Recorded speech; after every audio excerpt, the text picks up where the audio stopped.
Hey there, welcome to episode 22 of the Quaggling Sand audio program. I am your host, Dan Hugo. It is later in the evening on Tuesday, April 9, 2024. Happy Tuesday it is. Today's episode, moving. You may imagine even more exuberance along the lines of the Sunday automobile, I don't even know what those were. Sunday. Anyway, moving. No, I am not moving.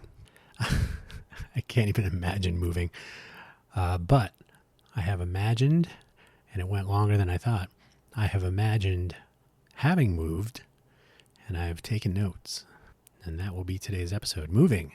Some tales from the dark side.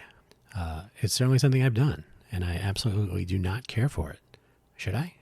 No real links today, the usual shameless self-promotion. Hopefully you have found this audio program in your usual place. Do be aware that as I'm speaking today, Google Podcast is no longer alive. I know it's crazy that Google has discontinued another product or service. I just hope they keep going. In the meantime, I've been talking about this too long. I'm starting to not believe it myself, but I really need to get all of my programs up and running on self-hosted platforms. This is part of a bigger picture. The My Muni project for Innovate for Vegas Foundation will have a podcast or media or content creator component, and I would like to be able to point directly, if possible, to my own programs as part of a test for the feature. So a whole collection of excuses, really, when you think about it. But in the meantime, if you keep an eye on the buymeacoffee.com/DanHugo profile page, I'm not an overly exuberant fan of Buy Me a Coffee. It does what it does. I have the links there. You can support the project in various ways. Project plural. If you want to buy me a coffee, you are free to do so. You are under no obligation, however, to buy anything. You don't have to spend any money. I use Buy Me a Coffee as like a central out-of-band sort of hub of advertisement. Like, here's the stuff I'm working on. And that way, as is the case right now, I can't point you directly to a site that I own. Those are works in progress. So I can point you to this thing that will persist. They seem to be staying in business, so who knows? So you can visit buymeacoffee.com/DanHugo, DanHugo. Links to my currently 4 podcast productions, and there will be some more things, and some GitHub repositories and some other fun stuff. As well, the ko-fi.com/DanHugo profile page. Ko-fi enables something similar. It's almost like an individual microblog more than a profile page. And I've been talking about this forever, and aside from updating on things like different servers and project components becoming available, or maybe different episodes, like, I don't really sell a product, which I think they lean more towards. But either way, I have the ko-fi.com/DanHugo page. Check it out. Follow it if you like. We'll see what happens. And now on with the show. Let me preface the show by saying I was out. So today's Tuesday, April 9th. It was about 24 hours ago. I left, walked outside, my usual, I try to walk around the neighborhood, maybe say 3 miles, call it 3 miles, sometimes more, usually around 3 miles, sometimes less, but mostly, 2.7, 2.8, so it's going to be right around 3 miles.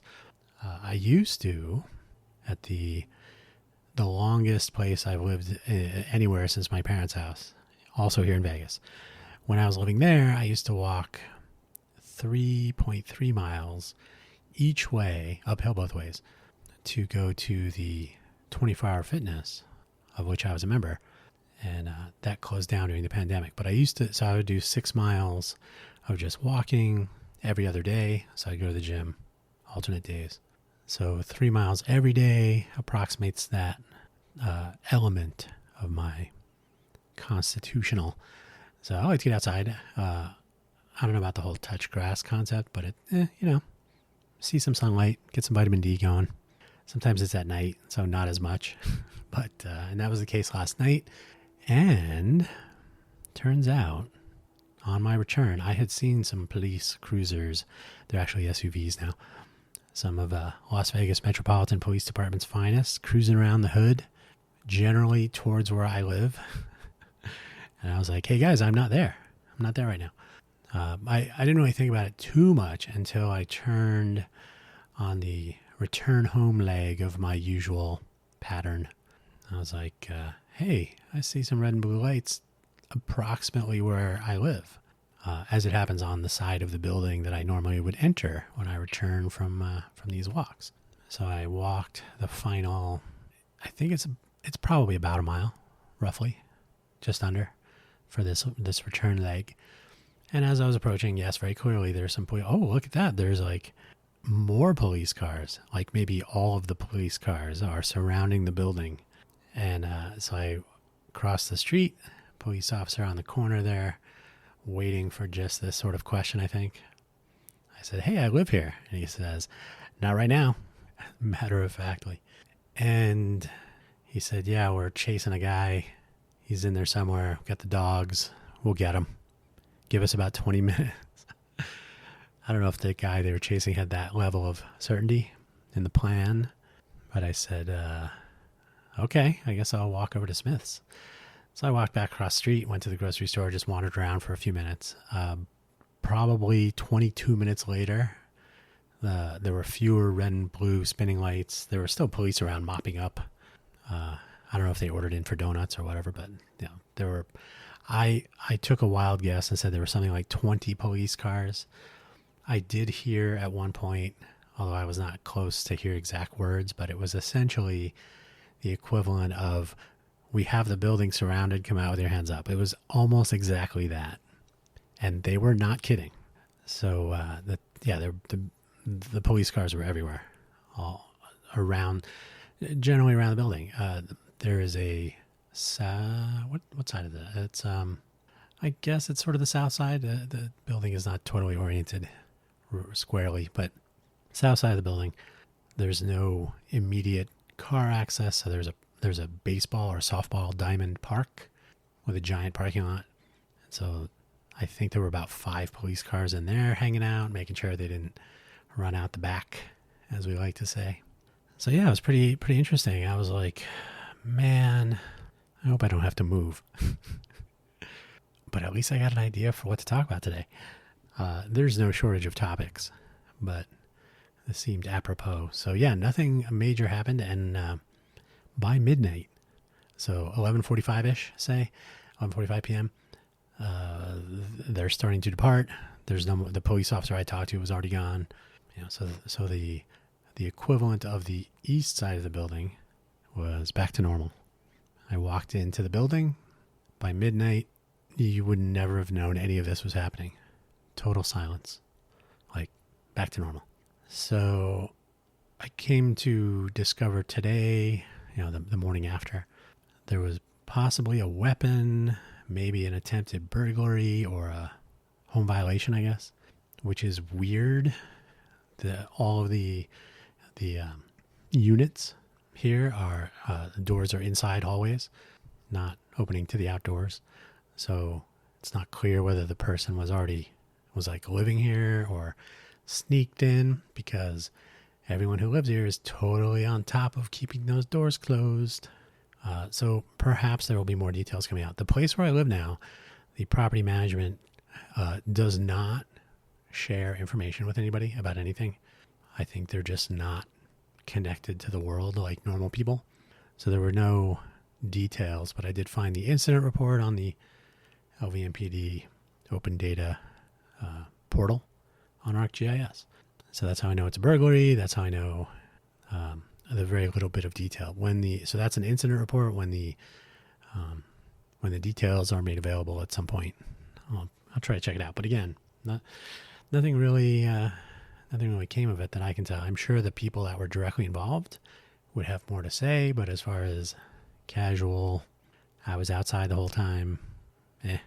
I will say the apartment complex where I used to live, from which I moved to this one, So that's at the end of the story today.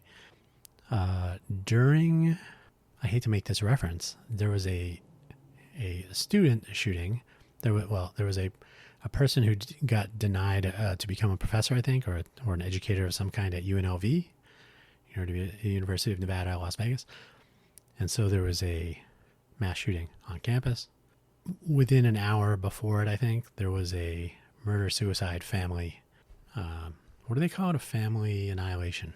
In the apartment building I used to live in. Not the same apartment, but in the same building. So it's not that bad.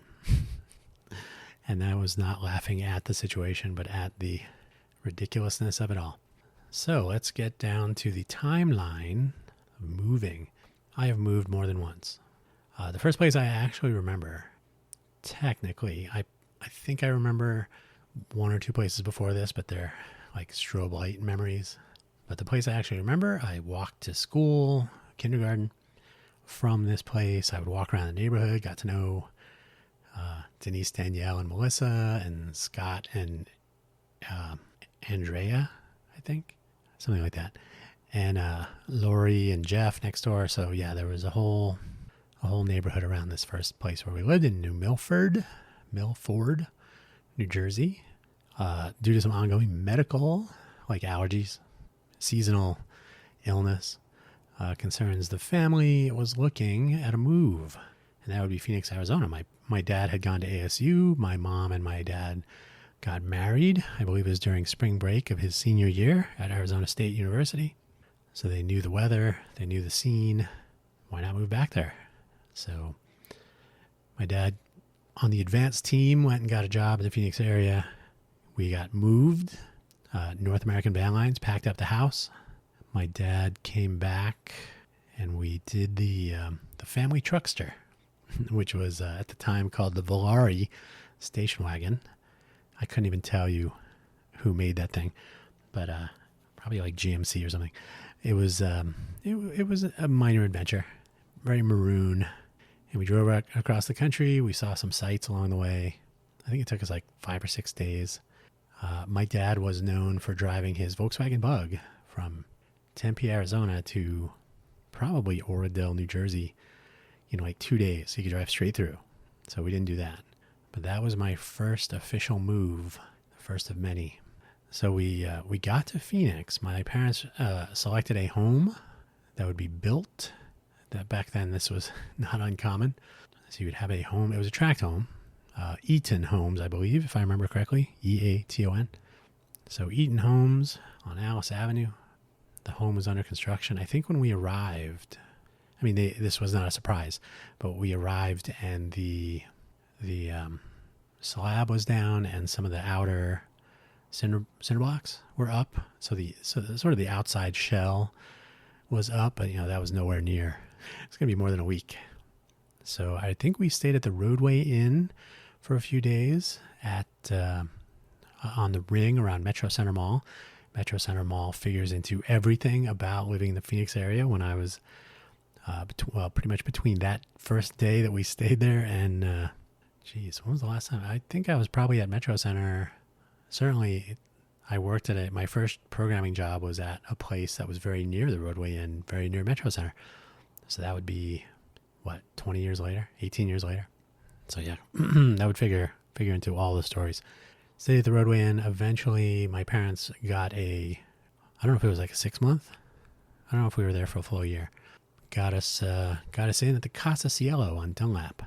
So we moved our stuff there. I remember there was one room. I think it was a 3-bedroom apartment somehow. I don't know if those exist anymore. Parents, my sister and I, and then a room full of not unpacked, packed moving boxes. So we kind of lived out of boxes because this was the most temporary of temporary. So that was kind of fun. It turns out that construction was delayed further. Casa Cielo was not great. The doors opened out. There were some characters that lived around us. So yeah, it was not the favorite place. So we moved to a home, a standalone house, which we would call the Ruth House. It was behind Cortez High School, like somewhere on the track and field side of the place. And so we would stay in that house for like a year or 15 months or something. Don't remember exactly. But my mother's mother, my grandmother, and her son, my mom's uncle, my uncle, my mom's brother, they decided to move to Arizona also. So we would all be living in this home, and it was not a permanent, obviously there was a home being built. So my uncle and I shared a bedroom, and we slept on army cots. Yeah, luckily MASH was popular, so that was an easy sell. Slept on army cots. My sister and my grandmother, I think, shared a room, and my parents shared a room. And we were there for at least one Christmas. A bunch of other relatives visited, so that was a crazy Christmas. I remember Battlestar Galactica was on, so we would watch that. And it was an interesting time. Eventually, so this is now, we've moved from New Jersey. I won't count the Ramada Inn. We moved into the Casa Cielo apartments, then we moved again to the Ruth House. Eventually, we would move in to the house on Alice Avenue, and that is where my parents live today. So, good for them. I guess they did enough moving, but not me. No. So both of those waypoints included a lot of non-unpacking, and I sort of appreciate that. There's some unwritten rule, or maybe it has been written down by now, that if you have boxes that you have not unpacked sometime after you moved, like a year maybe, just throw them out. Don't even open them. Just throw them out, because you clearly don't need them. However, I am unfortunately I was more sentimental. I have received the cure for that over the years. Still sentimental, but not nearly as much. So I throw stuff out with reckless abandon now and then, which I did. But we'll get to that. So the new spot in Glendale, Arizona, there's just outside the garage side door, there's a little concrete slab on which I recall scratching or scraping into the drying concrete. Our move-in, I believe it was February 1978. And so that may still be there. I don't know if they replaced that concrete, but we did move in 1978. So that would make me 7 years old, beginning second grade. When we moved, February of 78, I was halfway through. So, right? 77, 78, 79. I think it was 78. Anyway, when we moved, I had just finished kindergarten. I was finishing kindergarten or first grade. Wow. Doesn't matter. So the school that we were attending, my sister would eventually attend as well, was brand new. It was not even named yet. It was Unit 10 in the Glendale Elementary School District. Principal Phil Lively, kind of a big weird hippie, old weird hippie. An interesting time. Because the school, though, kind of sucked, I would eventually get a variance and I would change to the Washington Elementary School District. And while this did not involve a relocation, there was no change of address involved, it was the beginning of what would become more moving. So I can honestly say that because I went to Royal Palm, and so the neighborhood we lived in was fine. It was very different from New Milford, New Jersey, but in some ways similar. Walking around, riding the bike, walking to school. So it was in the late 70s. It was a chill neighborhood, not much to be concerned about. No longer true. So much of the world is not like that anymore. But because I would eventually go to Washington Elementary School District's Royal Palm Junior High School, and my sister would go to Palo Verde Junior High School, I think. So we would part ways. She no longer suffered the "oh, you're down" sister. So we each got to start again. Well, for me, again. When we first moved to Arizona, she was 4. So we got to start over again. So I went to Royal Palm, got bumped up in math, took geometry with Raul Lujan at Washington High School. So that would set me up for my high school guidance counselor, Alan Osbon, to suggest to me and my mom was in for the big high school career planning session. Said, "Oh, you're gonna run out of math here. Maybe you should consider a school like MIT or Caltech or Harvey Mudd College if you're into engineering and science and all that." And so Harvey Mudd stuck in the brain, and I would eventually go to Harvey Mudd and graduate, and so many things came from that. But all of this unfolded because Horizon Elementary School, Unit 10, kind of sucked. And so it was time to move schools. August of 1989, I was finished at Sunny Slope in June, graduated, waiting for acceptance to work out my school plans. Had the Regent Scholarship at ASU, of course, but Harvey Mudd College, first choice, eventually got accepted.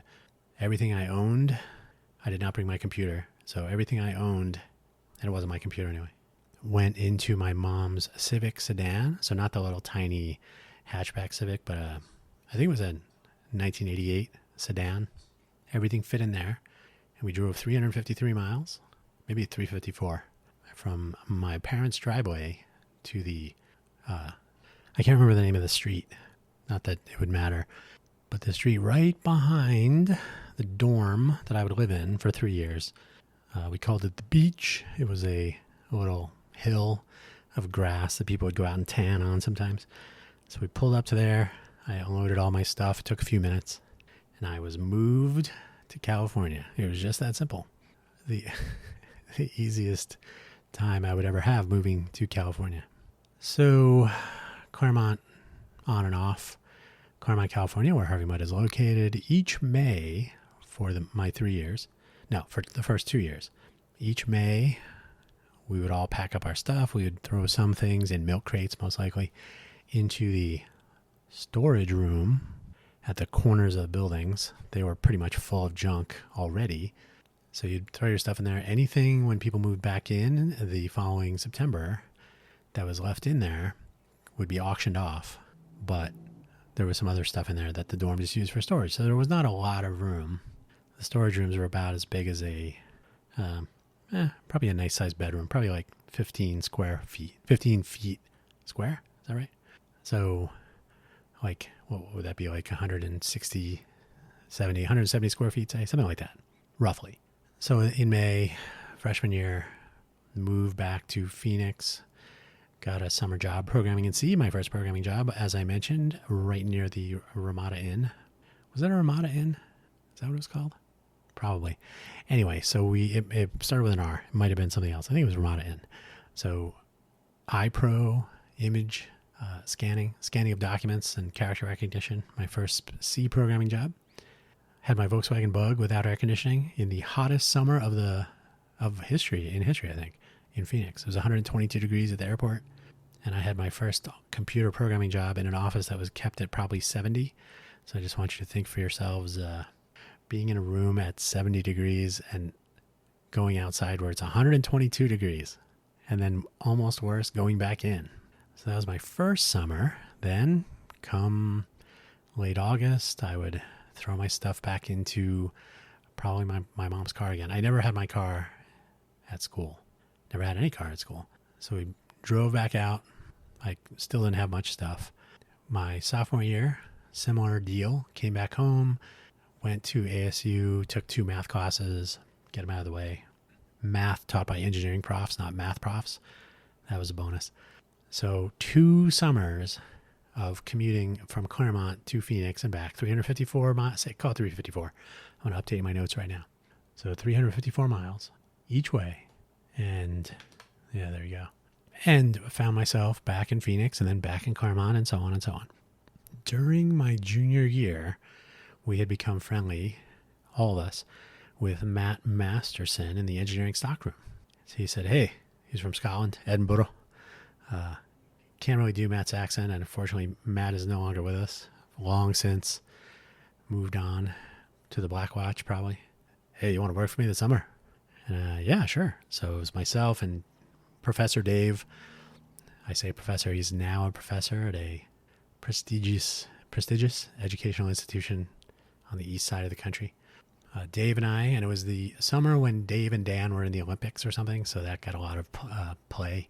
But Dave and Dan working in the engineering stockroom, it sounds weird that you would want such a summer job, but that's worth a whole show by itself that summer. Published in the IEEE Journal on Insulation, which is also weird for doing some water tree research, water tree formation and insulation on high power transmission lines. Yeah, it happened. Getting doused with silver nitrate and having purple hands for a couple days. Getting a weird gym membership with a 1 year free that nobody knew about. Walking to Pomona to have Thai food all the time. Oh no, that was the following year. Getting ahead of myself. Anyway, so we had our job at the engineering stockroom. Summer housing would be in different dorms each year, and summer housing that year was in West, where I was living for those 3 years now. So we would be able to stay in our dorm room and not move all summer. Bonus, my roommate in that room, Kevin, remember that name? Kevin got a job working in LA at the gas company over the summer, internship. So rent was like $50 a week or something crazy. So he's like, yeah, I'll stay in the dorm. So he would drive to LA every day. It was 30 miles round trip. I'm sorry, 30 miles each way, I think. So he had his job there. We worked in the stockroom, which was, 10-minute walk if you took your time to the other side of the campus. It was a pretty good deal, I have to say. So good times all summer. Like I said, probably a whole nother episode, just the summer I spent at Harvey Mudd College. So we did our thing. Then we had to move. I pulled into new dorm for my senior year to have a single room, no roommates, and to live with some of my other friends. So I had lived with the same roommates, Tuck and Kevin, for 3 years, no, 2.5 years probably. So we all got our singles, and they moved to new also. So they were literally 2 minutes of walking up one flight upstairs. So we all moved out there, got our singles, but that was a move. So skateboards and milk crates and whatever. Moved to the new dorm, did my thing. I somehow ended up with more stuff. I got a computer of my own, had stereo equipment. I made a subwoofer, 7th order bandpass, if you're curious. Two dual voice coil 12s, 7th order bandpass.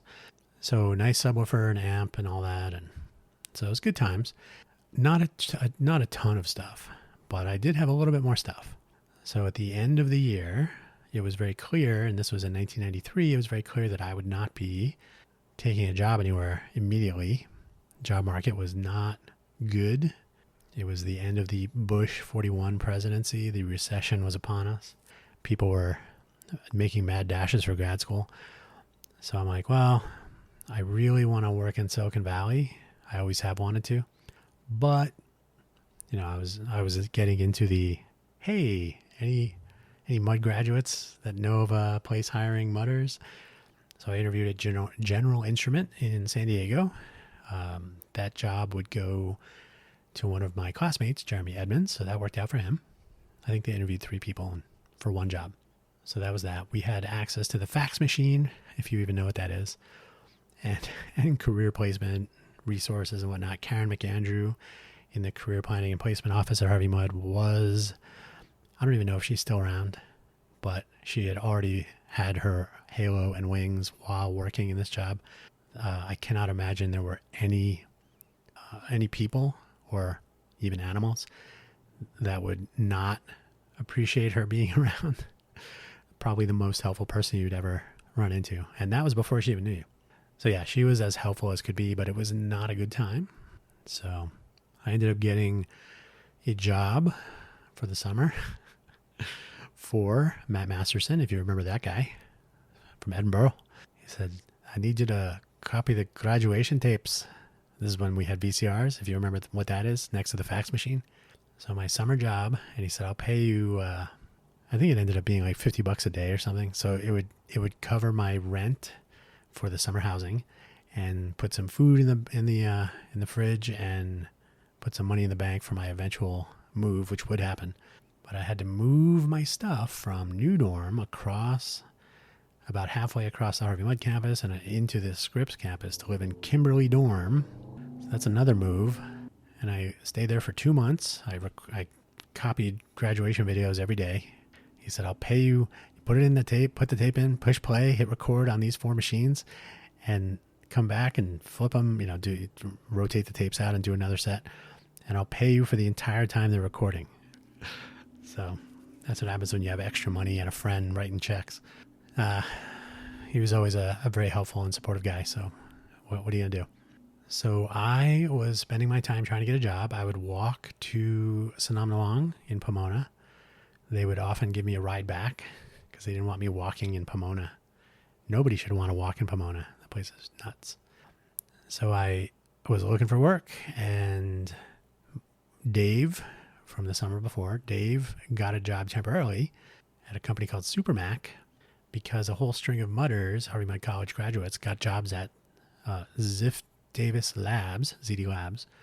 Ziff Davis Publishing. Ziff Davis was publishing Mac Week, and was it Mac Week? And there was some other Mac. I think it was Mac Week mostly. They did PC Week, Mac Week, whatever. So Ziff Davis Publishing, ZD Labs would do the testing and whatnot. So Bruce and Andrew would hire Mudders every year. So my classmates, Dean and Jason, Dave, were working there. And so Jason, I think, called me one day and said, did you find a job yet? And I said, no. He said, do you want to work up here? They'll pretty much just hire you. And I said, I kind of felt weird about that because I was dumb. So I had a weird phone call with Bruce Burkhoff. And I'm telling you his name because someone out there listening to this might know him. And I'm just going to tell you, the way that I met Bruce the first time, he called me. Maybe I called him. I probably called him. I probably had to leave him a voicemail and print it out and leave it on his chair. But we were on the phone eventually. And his getting to know me was, who's smarter, you or Dave? Who's smarter, you or Jason? Who's smarter, Jason or Dave? It was the weirdest conversation. And I would come to realize that those are the sorts of people that were in Silicon Valley, so no biggie. They sent me a plane ticket, which was crazy. I mean, who knew, right? Sent me a plane ticket. I flew up to San Jose Airport, SJC, from Ontario, Southern Cal. So Ontario to SJC, stayed on an uncle's couch. I had a relative that lived in Saratoga. So crashed on his couch, went to my interview, met Mike and Warren and Andrew and Bruce and probably some more people. Lauren Luke, I think, who I don't believe is around anymore. So several people, had a nice interview. We were walking out. And Bruce said, so when can you start? I said, I got to find a place to live. He's like, okay, so let me know. Think, July or something. So I would move up to Silicon Valley in 2 steps, rented a U-Haul pickup truck, got my future roommate, Jason. I had known Jason all through school. We were both living in West and all that. So Jason was already working at Supermac, and we rented a U-Haul pickup truck, and we threw some stuff like beds and other sundries into the back. And it was me and Meg's friend in a pickup truck driving up to Grapevine, overheating because it was July. So we had to drive with the heat on, and we were driving by dozens of cars that had overheated. So we're like, just keep going. Oh, we just can't. We don't want to get stuck here. So we got up there, stayed at Jason's house with his mom and Jason. And then we commenced looking for a place to work the next day. Place to live, that is. Must have been the weekend.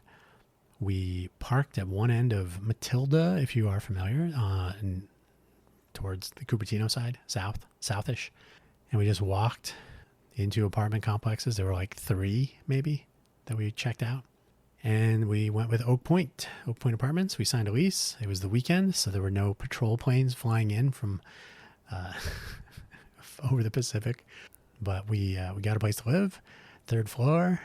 I headed back to Claremont, California, and got Matt Masterson, remember him, Edinburgh, to borrow the Harvey Mudd van, so I didn't have to pay for another U-Haul, because I was only making graduation video copying money. So my other college roommate, Tuck, I said, hey, do you want to go with me to Claremont and then drive the van back? And he's like, yeah, sure. those are the times. So we drove up. All of my stuff fit very comfortably in this van. It was like it wasn't even like a white panel van. It was a very nice, like pick people up at the airport kind of van. So we pulled out the seats and everything I owned fit in there with plenty of room to spare. We drove up, third floor, small elevator of this apartment, moved all my stuff in. Tuck was a true saint, as always. In all of our moves, Kevin, Tuck, and I would always, if we were nearby, would always help each other move. So I helped them move, especially Kevin, a few times. So we moved the stuff in, and I don't remember if Tuck crashed there for till the next morning, or if he hung around for another day. He jumped back in the van, headed down, got a speeding ticket, unfortunately. Can't fly down. You got to drive. But that was that. So I had moved to Silicon Valley, something I'd been thinking about doing since I was like 6 years old, working for Apple and so on, which I did eventually. I think I've talked about that already. So we lived at the Oak Point with an E, for 1 year. Another friend of ours from Harvey Mudd was going to move up to Silicon Valley and work, Christian. So we're like, oh, let's find a place where the three of us could live. So we got a condo kind of thing, a townhouse condo thing. It was a fourplex condo in a little tiny enclave in a little HOA of these little fourplex units with a pool and whatever. So Christian took the master bedroom because he had more stuff. So whatever. So we moved into that place. I think I lived there for a year, 18 months, something like that. Jason went off to grad school, I think, somewhere. And Christian would also move away eventually. So I lived there by myself for a couple months. Then I was working at Apple, so it was right by Apple. So I could walk to Apple. Had a car, but... So we had a garage, so we could build speakers, which was a thing, which I'll get into another time. So when I moved back to the apartments that were near Oak Point, the first ones that we'd looked at, which were at the time called the Pear Tree Apartments.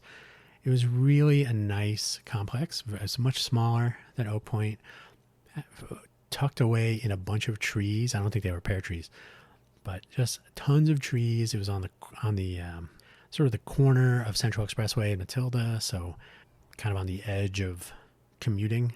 So that worked out well for a few of my commuting needs. And I would live there for probably, I want to say like a year or two, through a few job changes. And eventually, this had to be a year. So 93, Oak Point. 1 year later, condo on Albatross. 1 year or so later, maybe a little bit more, the Pear Tree on Matilda. By this time, it would have been 96, 97. Yeah, that's probably right. So I'm working at SCM Microsystems. I leave to go work at Netscape. I work there, and then I say, I'm going to go work at UMax, my first pre-IPO company. So that would be like 97, 96, 97 somewhere. So I'm living at the Pear Tree. So I've moved, 3, 4, 5, 6, 7 or 8 times now. Living at the Pear Tree. My roommate, Kevin, who I mentioned earlier, is tired of working at the gas company where he's been working this whole time. So I convinced UMax to hire him. I think they talked to him on the phone and hired him. I think Bruce was also working there. So he said, who's smarter, Dan or you? And everybody knows the answer to that question. Kevin's like one of the smartest people any of us had ever met, who is actually reasonably human. He's not like a weirdo, mutant, antisocial, crazy person. Like just a normal guy, but super smart. So he joined UMax, and so we found a house to move into. 3-bedroom, pretty good size, dining room, living room, family room, master bedroom, which we made into our home office, and then 2 small bedrooms, which were our actual bedrooms. So that worked out pretty well. Super easy commute to UMax. And then UMax shut down, and we started working at Philips. So we would just go to Philips. And even though we worked in the same, next to each other, we never went in the same car.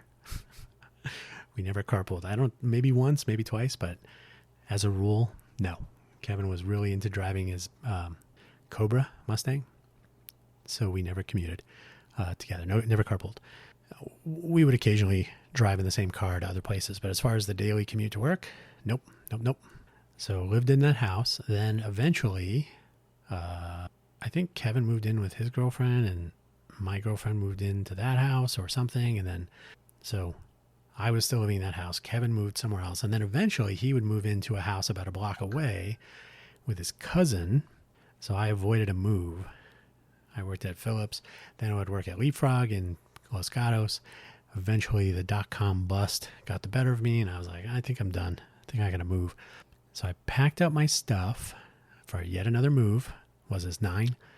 Drove. It took me a couple of things. I drove my car. I moved a bunch of my stuff.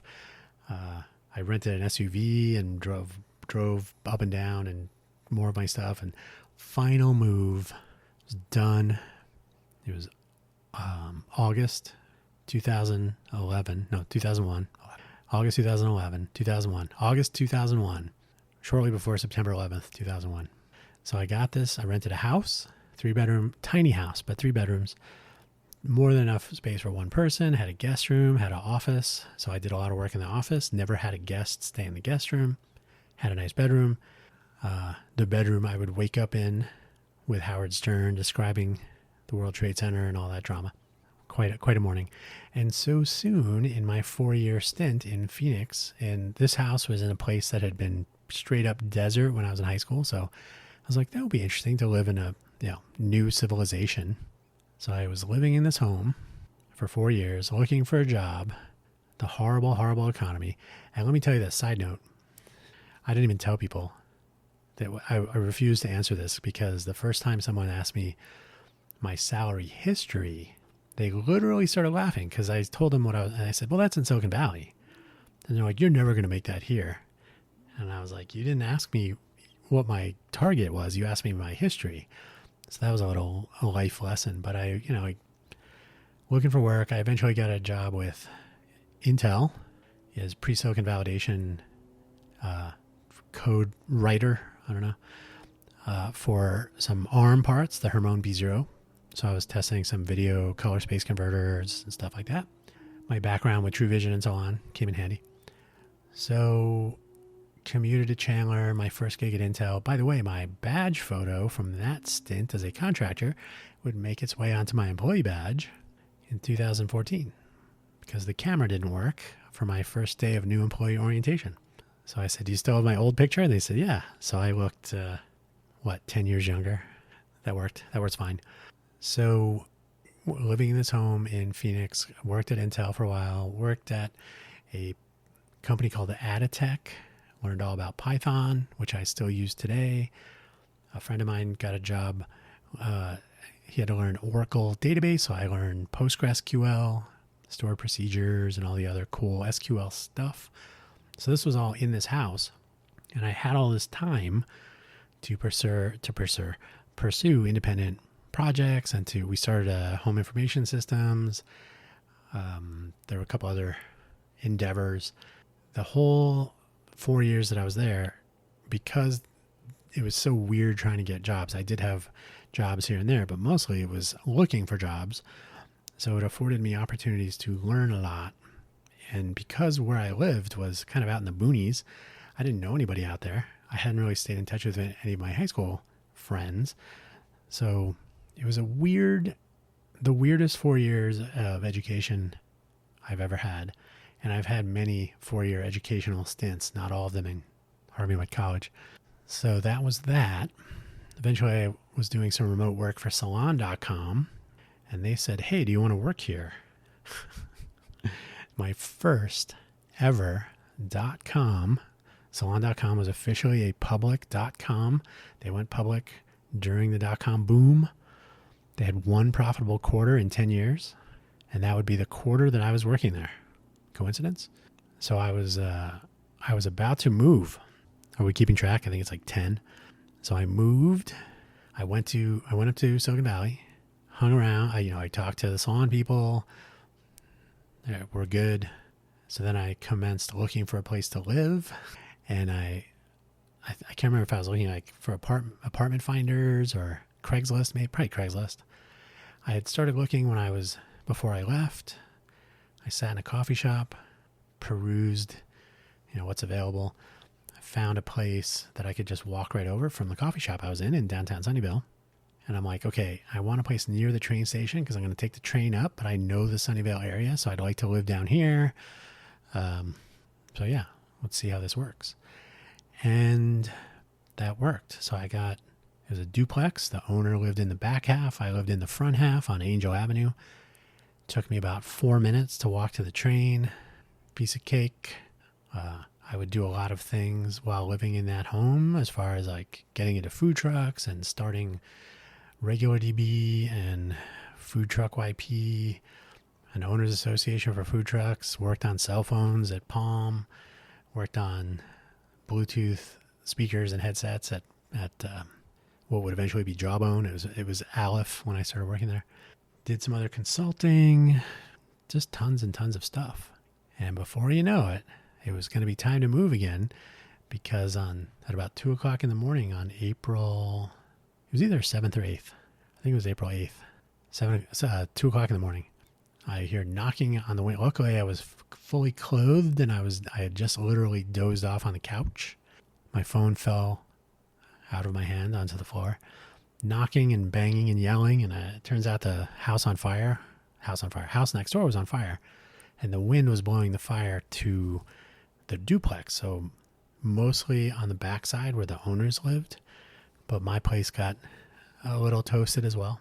So I was still wearing clothing, so I just got up and went outside, didn't even bring my phone. The police had just arrived. Are you the only one in there? Yes. That was the last time I was in that house. Just like that. Snap your fingers and you're moving again. My phone was the only thing the firefighters went in and retrieved for me. My charger was in my car. My car was safely out of fire damage range. The Red Cross gave me a couple days at a hotel. And so the quest to move yet again began. By the way, when you're spontaneously homeless, you become very aware of certain things, like how much stuff you don't have anymore and a few other things. So, yeah, I learned a lot while living there. My landlords were weird, and I'm glad I never had to deal with them again. I will say, if I was April 8th, let's say it was like May 12th, like a month later, I get an email, I think, text or email, one of those. You can go into the house and try to retrieve your property, because they put fencing and they condemn the property because it was on fire. So the property is condemned. You can go in. They gave me the combination for the little padlock. It was a heavy duty padlock. They said, oh, by the way, they pulled the ceiling down and there's a little bit of asbestos everywhere. I was like, oh, great. Saved what I could, put it in storage. That was the end of my time at Angel Avenue. So turns out you can stay in a hotel in Silicon Valley for 29 days. Then you have to move. Otherwise, you're a resident. So that's if you can get a room for 29 days. So sometimes it'd be 2 weeks, sometimes Motel 6, Super 8, whatever, the Vagabond Inn. So places that had rooms available. So I was like, okay, I'm going to look for a place to live, and I'm homeless. So interesting times. Eventually, so April 8th, July 15th or so, I was like, this is not working. I don't love it here that much. The rents had increased dramatically, and this is 10 years ago. 10 years ago yesterday, ish. So no, 11 years ago yesterday. So rents have only gone up, but it was still too expensive. Like, oh my God, are you kidding? You can barely even fit to live in a place, and you want $3,000 a month or so. It's just insane. So I was like, I think it's time to go. I don't love it here. I don't really want to move back to Phoenix. Been there, done that a couple times now. So why not Vegas? I know how the desert works, and what could possibly go wrong? So July 12th, I think it was, headed out to Vegas, found a place to live. August 1st, moved into that place with the worst roommate in the world. I've already mentioned this before, but I'm not going to get into those details. Just an awful human being. So by September 7th, I think it was, I had already secured a lease at the place I lived at before where I am now. I mentioned it earlier. An apartment in Centennial Hills in the north part of the city of Las Vegas proper. And I would slowly move my stuff silently so as to not rock the boat. So that gives you some hint as to what I was dealing with. Moved into the new spot September 2014. Yeah. So, sorry, September 2013. I don't know what I'm thinking. So moved into new place August 1st. Moved into new place again September 7th. And then quietly relocated my stuff. So just continuing the moving process. Moved into the new apartment. Got a job with Intel in January. Met with my future manager, whom I had known at Palm when I was living in the Angel Avenue house. So met up with Larry at Lotus of Siam. We discussed a position. I could live in Vegas, but I'd be flying around the world, which I did. So I was suddenly enjoying the hotel and frequent flyer mileage lifestyle, which is really just a collection of small moves. Like pack up all your stuff and move somewhere and then move back and then do it again and keep going. I would occasionally take photos of my collection of boarding passes for one itinerary, 7, 10 boarding passes from a multi-hop, multi-stop. Would I do it again? Absolutely. Yes. I'll do it today, yesterday, tomorrow. Pick one. So I was living in this apartment. It was a 1-bedroom, pretty basic, first floor. Unbelievable that I never had any crime inside my apartment. At one point, my package theft rate was 75% because the door opened outside and we were right by an elementary school. So my theory is the school's kids would see the FedEx, the UPS, whatever. So they would just go wandering through the complex picking up packages. So, package stolen, package stolen. After the pandemic, or just right during maybe, I spoke to my letter carrier, Belinda. One time I was having packages delivered. I was using UPS Informed Delivery. This is kind of an aside. UPS Informed Delivery. So I get an email. It says, you're expecting a package to be delivered tomorrow. I'm like, I didn't order a package. It was from Utah. So I went, package delivered, no package. Next day, same thing. Day 3, I've put in a package special instructions note, I guess. It said, please do not deliver this to the mailbox, the locker thing that apartment complexes have here. So it's like a little bay of little mailboxes and then some. It looks like a P.O. box bay at a post office. So I said, please don't deliver it there, but leave it in the leasing office or just don't deliver it. So she left the instruction notice printed paper in my mailbox and delivered the package, and it was gone, stolen. I don't know. So I found her the next day. I said, how come you did that? What? I thought you wanted... Okay, I don't need shoulder shrugging at this point. So I spoke to the postal inspector, and she said the smartest thing anyone in Vegas has ever thought to say out loud. Package theft is a problem in Las Vegas. Truer words. So that was an interesting time, though. I lived in that apartment complex, traveling the world for Intel, trying to work with idiots and morons and shysters and criminals here in the Vegas area for 7 years. So September 7th, I think it was, 2013 to September 7th, 2020. So it was tail end of the, things were starting to open up again during the pandemic, right? No, it wasn't 20. It had to be 21. I got my vaccination. I worked in a CERT pod. Oh, by the way, when I was living on the Angel House, I did Sunnyvale Neighbors Actively Prepared training, which is like a city version of CERT, which is the Community Emergency Response Team, which is part of FEMA. So that was a good preparation, I guess. Good learning experience. Sunnyvale is an interesting city. If I was going to live in the Bay Area again, I might live there. Nice neighbors, nice stuff. So Sunnyvale, Radio Sunnyvale, got its start there. So I had my inoculation, my vaccination. I worked in a pod 5 times, got the 2 Moderna shots, even though I was not in the high risk age group. So got the shots for working there. That worked out well. And then was it 20? Well, I think it was January, right? Anyway, these apartments were the longest place I had ever lived since I lived in my parents' house and I left to go to college. So it had been quite some time since I had grown that comfortable and that completely and totally unaware of how much junk I had accumulated. So on receiving my renewal offer for yet another year in paradise. I went to accept the letter. I went down to the leasing office. I'm like, hey, just wanted to let you know I'm going to stick around. And they're like, oh, you didn't get your notice? And I said, huh? And they said, oh, yes, you're going to receive a no-cause non-renewal notice.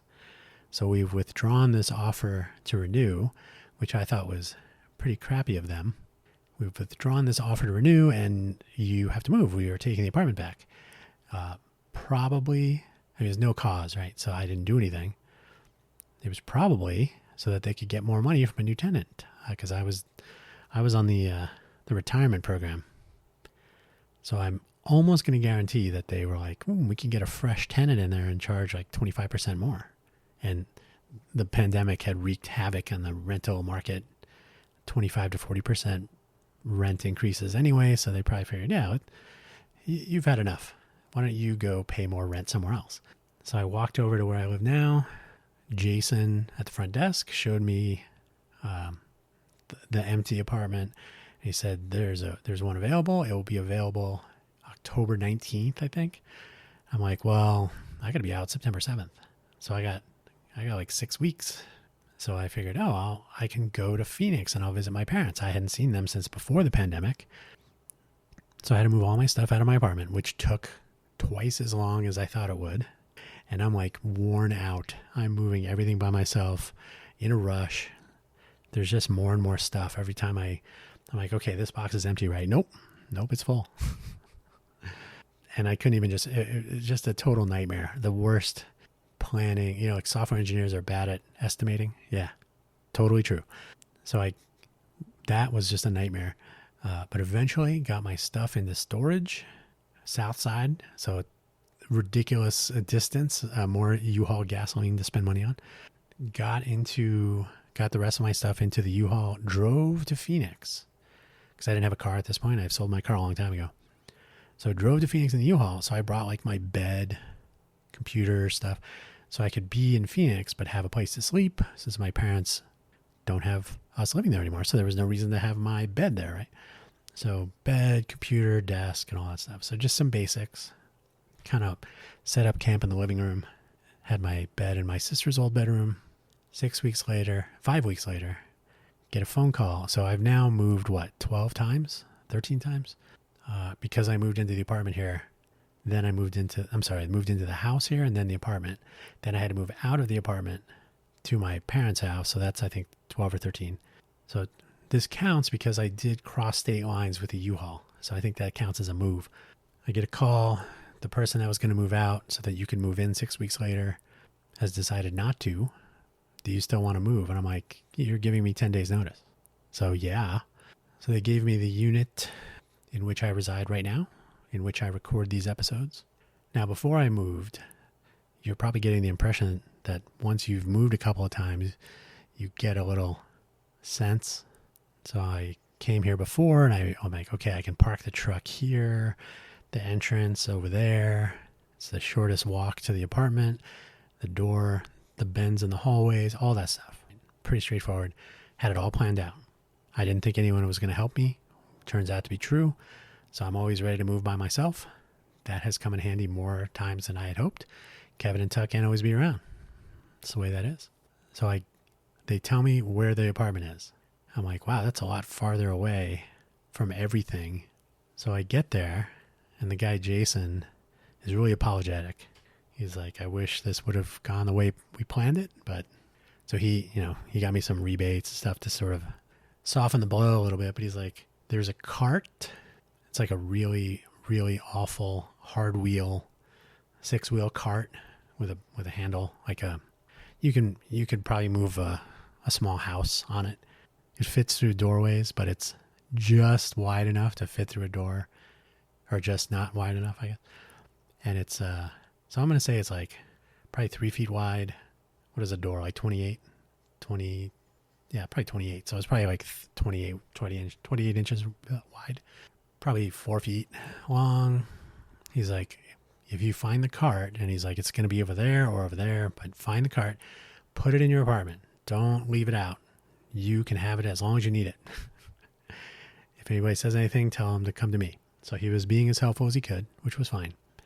Got that cart, and I moved all my stuff. Now, the apartment I'm living in at this moment is roughly 3 times the distance. 1 floor up. The hallways here are not all level. So you're pushing up hills, mild grades, but they are hills anyway. Had to do the elevator. Could not park, because of the parking structure height, could not park a U-Haul truck.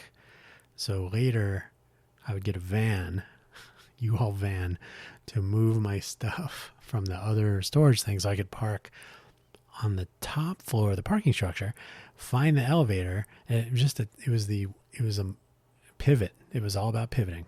So that brings me to today. So I've been living in this house since I think it'll be 3 years in October. So it's 2.5 years ish. Is that right? Yeah, probably 2.5 years. So that sounds right. So I'm quite comfortable here. My neighbors have been horrible.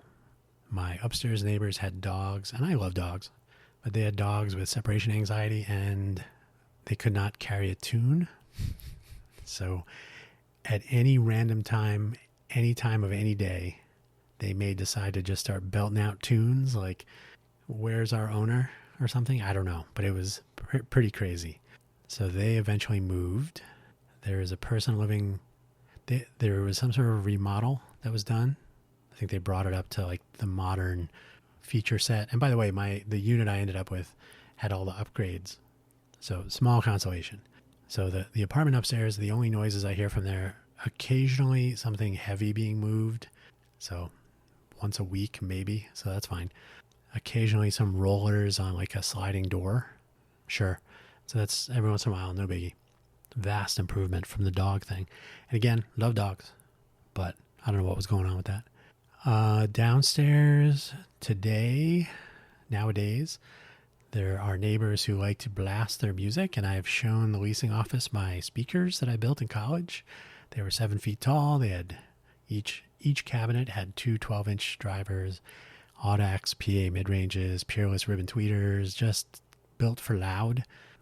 There was nothing quiet about them. I'm pretty impressed with how they turned out, to be honest. So I said, I get it. I totally understand. I want to blast my music. But I lived in a college dorm. And when someone said, could you turn that down? We turned it down. There was no question. It was like, oh, that's right. You're here just like we are to be students, not to deal with our shitty music. Pardon me. And I try to keep it clean. So the people downstairs are jerks. They do not understand living around other people. So that's about the biggest negative. Although I did mention earlier that I came home last night from walking around the neighborhood. And the neighborhood here is a little bit weird. There's excessive car crimes, car burglary, car theft. So you're either getting broken into or taken if you're a car around here. Nextdoor.com is a great place to hear these stories of dumb. Like, here's a Ring video of people testing car doors, and I guess I didn't lock my door. Okay. Whatever you say after that is meaningless because that's your fault. I mean, you know what I mean. So I don't have a car here, which is fine. I've not had any crime happen upon me that I'm aware of, other than them not renewing my lease. So last night, still nothing happened to me, but it was like, oh, it's a little weird seeing your entire building surrounded by police cars with the lights going. I would rather that than a fire engine, I have to be honest. Fire does what it wants. So, if I had to pick. But it was a reminder that you never know when things will rapidly change. And I'm kind of hoping they don't. My current setup, it's a studio. For once, I've lived in a place that doesn't have carpeted floors. So it has a remarkably fine, like I'm not troubled by it, but it's like vinyl wood, fake wood look, vinyl flooring. And it's fine. Cleans up great. Even if you put heavy things on it and it leaves a little depression, when you move the heavy thing, the depression goes away. Like the material reforms, expands back to its normal shape. So like something with wheels will leave a little wheel indent, goes away. I'm like, okay, I can deal with this. You're not wearing carpet patterns in. You're not, Anyway, so pretty good. Internet connectivity is fine. no major complaints. And aside from my noisy neighbors, I've had no real drama. We have indoor doors, like I said. We have a package room. So over the years, I've had packages stolen. Of course, where I mentioned 75% package theft rate. Various bits of drama where the apartments where I used to live. Where I live now, yeah, okay. Police. I looked up on the incident reports for Las Vegas Metropolitan Police Department, LVMPD. There were 2 car thefts and, as in cars stolen, 1 car burglary, 1 vandalism, and then this situation last night. That's it for the past 30 days. That seems like a lot for 30 days. But whenever I've checked there, there's always been like 1 or 2 things. They're usually not car theft. They're usually like noise, vandalism, whatever. So pretty minor when you consider the state of affairs out and about in the neighborhoods where I live, where cars and houses, home invasion, burglaries, etc. So all things considered, not bad. Although people are complaining, oh, is that a bunch of Section 8 housing? I said, why, are you looking for a new place to live? Ba-doom, psh. So it's been an interesting time. I'm kind of a minimalist. So the things I've learned over these, call it a dozen really good moves. Like the college dorm moves, they're technically moves, but they were not too bad. But there is a mindset that goes with moving that I think is not trivial and should not be overlooked. It's a stressful thing unless you're ready for it. Now, if you are doing what I was doing for Intel and you're getting on planes and you're staying in hotels, you want to live on a cruise ship for a year, lifetime, whatever you want to do, you are ready for it. You've built that into your psyche. You have your mail and stuff delivered wherever you're going to get it delivered, so you have everything sorted out. But man, when you have a house fire and you are homeless now, oh, I was not ready for this. Yeah, no kidding. So not being ready for things, having to move under duress. So fire, non-renewal notice, and awful criminal roommate. So that's 3 times I had to move under duress, which is of the 12-ish. That's a high percentage. It doesn't make me happy. But I would be okay with having a base of operations smaller than what I have now. I would not say I'm a minimalist, but I could be more of a minimalist than I am right now. I have too much stuff in boxes that I haven't opened. Unfortunately, I do know what's in them, so I can't even say that I don't need them. I just haven't needed them yet. I will give you a hint. I have a bunch of boxes of electronics that will go nicely with the whole hackathon thing. I just have to get Innovate for Vegas Foundation moving in a hardware direction in addition to a software direction. So not everything is subject to the 1-year rule. But as a minimalist in training, I could use less stuff. I hope I don't do that through fire. That's not the plan. But yeah, I don't recommend. I jokingly say, like, you could have a fire. That's one way to get rid of your stuff. But don't do that. I do not recommend that. It was not fun by any means. The upstairs and downstairs neighbors, it's a weird property. The hallways are weird. Like I said, it kind of, and the part of the building where I live, there's almost never anyone walking in the hallways or anything. It's like dead, which I kind of like. So if I were going to move from here, which I really don't want to, I'm sure I will. I don't know if you can hear the emergency vehicles going by, producing podcasts by the street. If I were going to move into another step along the path, another chapter in my book, I would probably try to, I'm going to say, I don't know if I would live in Vegas. Maybe. Vegas is a really interesting place to get into and out of. I don't know if that will remain true with the professional sports stuff and the other silliness they're trying to do here. But a place that is reasonably commute friendly, get a small base of operations, and then I would do what I can to return to the friendly skies, get up in the air, as the movie suggests. I did a previous episode of this very program about that very thing.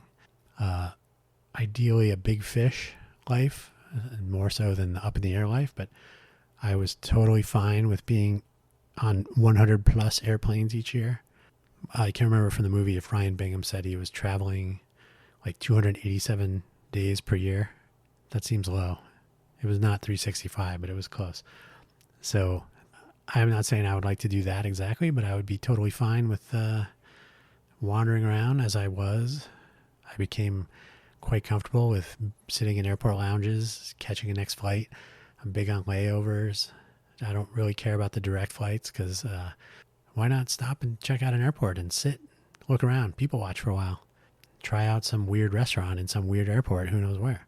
So that is my, if I have to move again, I will be less happy. But if I can finagle, if you like that word, if I can finagle something like I was doing with Intel before the big giant layoff, if I can do something like that again, I would do that either for myself or for another company or both, consulting, whatever. Remote, on the road, on the go. Living out of hotels is kind of cool. It's kind of interesting. Once you get your frequent flyer mileage going, once you walk into a hotel and it's foamy. I know if you've seen Up in the Air, you know what that is. When they greet you by name and all that, but it works. It does work. But I am really hoping I don't have to move anytime soon. I have a lot of work to do here. This place works. As far as I know, I do not have a non-renewal notice waiting for me anytime in the next year at least. My neighbors have not been playing loud music in the past couple of days, so that's good. I walked around the building yesterday, and just on one floor of 4, I counted a dozen 30-day notice signs on people's doors. So that's weird. None on mine. There are 101 units on the second and third floors, I think. I don't know about the fourth floor. First floor has a leasing office and so on. So, but say, 80 plus units per floor. So 320 to 400-ish, maybe 320 to 375, say. So if that scales, so if we got 30 or something move out notices plus several empties, so there's plenty of opportunity for the burglar or whatever he was doing in this to check the place out. Maybe he'll move in. So on that note, I've learned a lot in my moving. Probably the number one, if you're going to move by yourself, but even if you're having somebody else move for you, the number one thing I have learned, get boxes all the same size. That turns out to be critical. Like, if you're going to use Amazon boxes, like reuse them, get all the same size. Use the smaller boxes in the same size outer box. So same size boxes. Then go get yourself pallet wrapping plastic. Pallet wrap. Get a roll of that. Stack up your boxes. Roll them with the pallet wrap. Get a little hand truck. Everything stacked up. 2, 3, 4, 5 boxes, whatever it is. Reasonable height. You wheel them to your vehicle. They will not tip over. They will not, those are all bound together with this wrap. You roll them up into the vehicle, truck, whatever. The first of these stacks, when you put them in, it'll stick a little bit to the side of the truck. As you put more of these stacks in, they will stick to each other. They will not stick like forever, but they will literally hold each other up if you go over a curb or if you have to stop short or something. Your entire load will not shift as it might otherwise. You will not open the back gate and see boxes strewn about, right? So pallet wrap, same size boxes. If you do those two things, you will succeed. The rest is easy. Downhill from there. That's all I know. I don't want to move again. If I have to do van life and hotel circuit, I would rather do that than, no, I would still have to pack up my stuff. That's the worst part. Packing is the worst. And that's all I have to say. Estimation is a pain. Software engineering is more fun, except for that one part. On that note, I will remind you, buymecoffee.com/DanHugo. All of my projects are powered by coffee. Even though you are not obligated in any way to spend any money, you can find links to all of my wares. buymecoffee.com/DanHugo. When I get all the things up and running and new URLs and primary points of publication and all that, all those things will be mentioned there and elsewhere. So you'll always be able to figure out what's going on. On that note, thank you for listening to this weird wandering tale of packing and unpacking. It makes me miserable to even think about it. But thanks for listening. Bye-bye.